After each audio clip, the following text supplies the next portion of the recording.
안녕하세요. 신희선 변호사입니다. 오늘은 캘리포니아 리거 뉴스로 시작을 하려고 하는데요. 아시다시피 저도 물론 지금 소셜미디어를 통해서 이 정보를 여러분들께 드리고 있고, 그 다음에 많은 분들이 소셜미디어를 통해서 인포메이션을 얻고 계시는데, 그런데 소셜미디어 자체가 저희도 많은 소셜미디어를 보면서 어쩔 때는 멈출 수가 없는 순간들이 있죠. 너무 흥미로운 사건들이나 흥미로운 인포메이션이 많고, 그 다음에 또 저희가 궁금해하는 걸 소셜미디어에서 계속 아는 것처럼 저희한테 레커멘데이션을 하고, 그래서 어쩔 때는 꽤 많은 시간을 소비를 하고 하는데요. 이 소셜미디어 컴퍼니가 소송을 당했어요.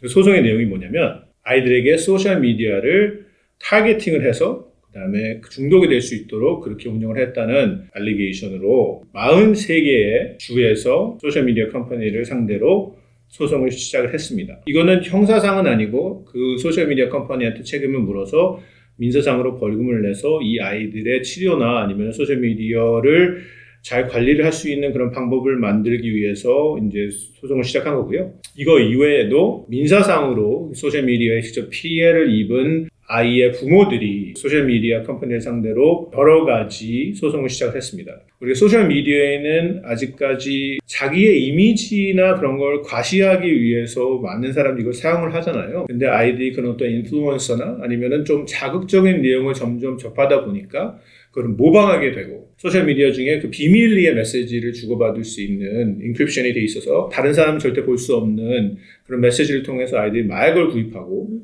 그 다음에 어떤 성인물을 접하고 그런 경우가 굉장히 많았어요. 그래서 소셜미디어가 아이들한테 해가 되는 이런 행위를 통해서 이익을 본다는 걸 주제로 소송이 시작된 거예요. 이 케이스 중에 하나가 판결이 끝까지 가서 카운티 법원에서 그 다음에 중등법원 올라가고 나중에 대법원 올라가서 대법원이 판결을 내리게 돼요. 대법원에 가서 대법원이 이 케이스가 유용하다 아니면 이 케이스가 기각됐다는 케이스가 나올 때까지는 수백 가지의 케이스가 접수만 되기 시작합니다.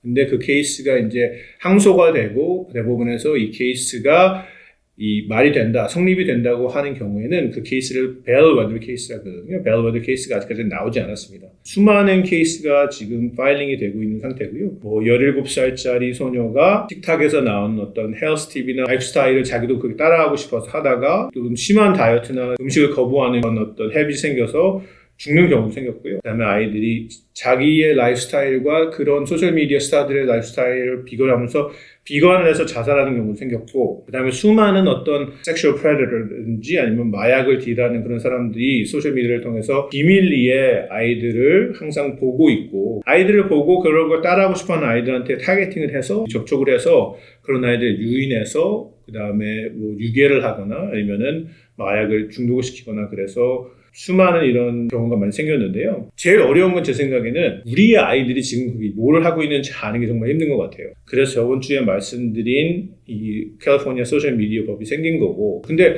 안타깝게도 그런 법안 자체도 제 생각에는 아마 대법원의 챌린지가 될 거예요. 아이들이 갖고 있는 프리덤 스피치를 제약을 한다 그래서 제 생각에는 챌린지가 될 건데, 좀 현명한 어떤 이 해결책이 있었으면 좋겠습니다. 첫 번째 의뢰하신 질문으로 넘어가 볼까요? 첫 번째 질문이 뭐죠? 첫 번째 질문은 아들이 큰 교차로 1차선 빨간불 정지 후 파란불 출발 중 크로스 횡단보도에서 자전거와 충돌했습니다. 아들은 현장에서 충실히 조사에 임했고 증인이 있었고 어떤 증인을 했는지 모르는 상태예요. 약, 술, 핸드폰 문제는 없었다고 들었습니다. 경찰서 동행 후 피 뽑고 나와서 3주가 되어가는데 아무것도 몰라요. 사고 차량도 가져가서 조사 중이고 어떤 결과가 나올지 너무 무섭습니다. 어떤 변호사는 피해자만 받는다고 하고 제 생각에는 돈이 안 돼서 그런 것 같고, 변호사를 알아보고 있는데 criminal defense lawyer를 따로 구해야 하나요? 교통사고 전문 변호사로 다 되는지 준비할 수 있는 방법을 알려주세요. 다시 한번 안타까운 소식인데요. 이런 교통사고는 대부분이 사고입니다. 고의적으로 이런 사고를 내는 게 아니기 때문에 우리는 이거를 네글리전스라고 부르고요. 부주의해서 사고 날 수도 있고 아니면 운이 없어서 사고 날 경우도 있죠. 근데 사망에까지 이르는 거는 정말로 심한 사고라고 할 수 있죠. 특히 자전거를 타는 그 자전거 주행자들을 잘 보호하면서 차를 운전하는 게 참 어려운 것 같아요. 저도 자전거를 타고 자동차를 같이 운전하지만 자전거를 잘 안 타는 이유가 자동차를 운전하면서 자전거를 본다는 게 때때로는 굉장히 어렵습니다. 뭐 정확한 제가 사고가 난 경위는 모르겠어요. 빨간불에 정지 후 파란불을 출발하셨는데 갑자기 자전거가 그걸 무시하고 앞으로 나온 건지 아니면 그분이 자전거를 타고 이 횡단보도를 건너시는 건지 모르겠지만 이런 사고가 났을 때는 제일 중요한 거는 경찰하고 말씀하시는 게 중요한데 일단은 아무 연락이 없다는 거에 대해서는 크게 걱정을 안 하셔도 될 것 같아요. 그거는 이제 어떤 정황상 아드님이 고의로 사고 내신 게 아니시면 그 다음에 사고가 난 경위가 뭐 마약이나 술에 관련이 없으면 사고는 사고로 처리가 됩니다. 우리가 물론 사고를 낸 경위가 30마일 구간, 100마일을 달리다가 사고를 냈다는 경우에는 reckless driving으로 우리 형사상의 책임을 물 수 있겠지만 이 경우에는 정차하신 상태에서 파란불이 바뀌어서 출발을 했는데 자전거와 부딪힌 경우에는 형사상으로 물 수 있는 책임은 크게 없습니다. 제 생각에는. 이런 경우는 보통 민사상으로 해결을 보기 위해서도 우리 보험회사한테 바로 연락을 하셔야 돼요. 자기가 가입한 보험회사한테 연락을 하셔서 보험회사는 이런 사고가 났을 경우에 변호사를 선임해 줄 의무가 있습니다.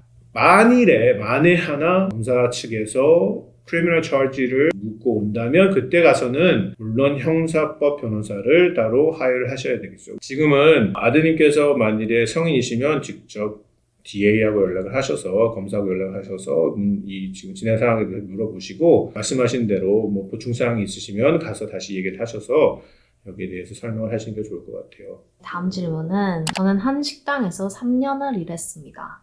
근데 며칠 전 일을 하던 도중 허리를 다쳤어요. 무거운 소스를 옮기던 도중 허리에 심한 통증이 왔고 괜찮겠거니 하고 일을 계속했는데 그날 저녁 집에 와서 눈물이 날 정도로 심한 통증을 맞이하게 되었습니다. 다음날 매니저에게 상황 설명을 했더니 그냥 쉬라고만 하더군요. 이런 상황이 처음이라 어떻게 해야 될지 모르겠는데 일을 하던 중 다쳤는데 저는 아무 보상을 받을 수 없는 건가요? 일단 오늘 한의원 가서 침을 맞았고 한의사 말로는 한두 번에 끝날 일이 아닌 것 같다고 말하더군요. 조언 좀 부탁드립니다.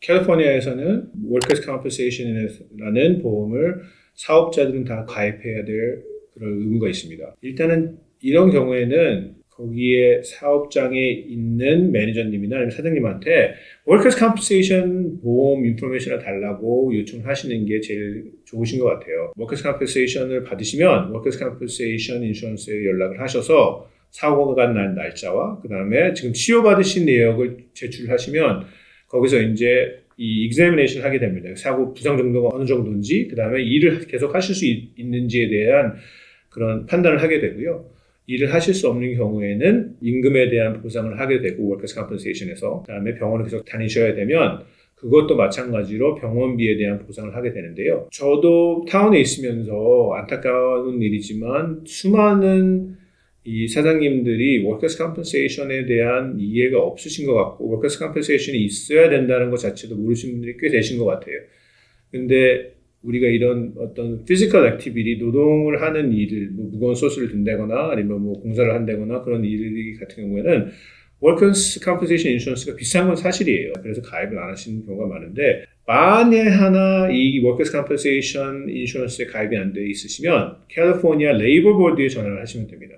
캘리포니아 레이버 보드에 전화를 하시면 거기에 State Fund라는 Workers' Compensation, 상해보험이 없는, 직원 상해보험이 없는 무보험자들을 대상으로 그런 Workers' Compensation을 제공을 하게 되고요. 나중에 그 State Fund 보드에서 Workers' Compensation에서 이 지불한 병원비나 아니면은 임금의 내역에 대해서 사업체를 상대로 이제 청구를 하게 됩니다. 그러니까 계속 그쪽에서 인슈런스를 인포메이션을 안 주고 그 다음에 시간을 끌면 그 캘리포니아 레이버 보드에 이걸 신청을 하시는 게 제일 빠르게 해결을 하실 수 있는 방법이고요. 캘리포니아 레이버 보드에 신청을 하시면 직접 거기서 이제 진술서를 쓰고 그다음에 영어로 계속 말씀하셔야 되는데 불편하시면 노동법 변호사를 찾아가세요. 이런 workplace injury 변호사들은 이 직접 사법적으로 민법을 통해서 이런 문제를 해결할 수 있는 방법을 아시니까 변호사 비용은 Workers' Comp 인슈런스 쪽에서 지불하게 되니까 직접적인 어떤 변호사 비용이나 부수 비용을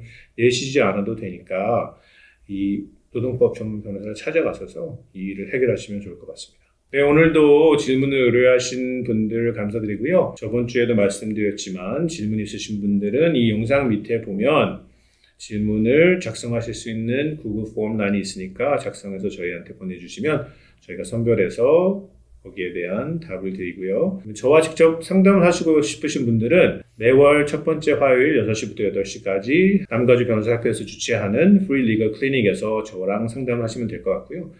만일에 저 말고도 다른 변호사 분들을 만나시고 싶으신 분들은 거기 오셔서 전문 분야가 저희가 다 다르거든요.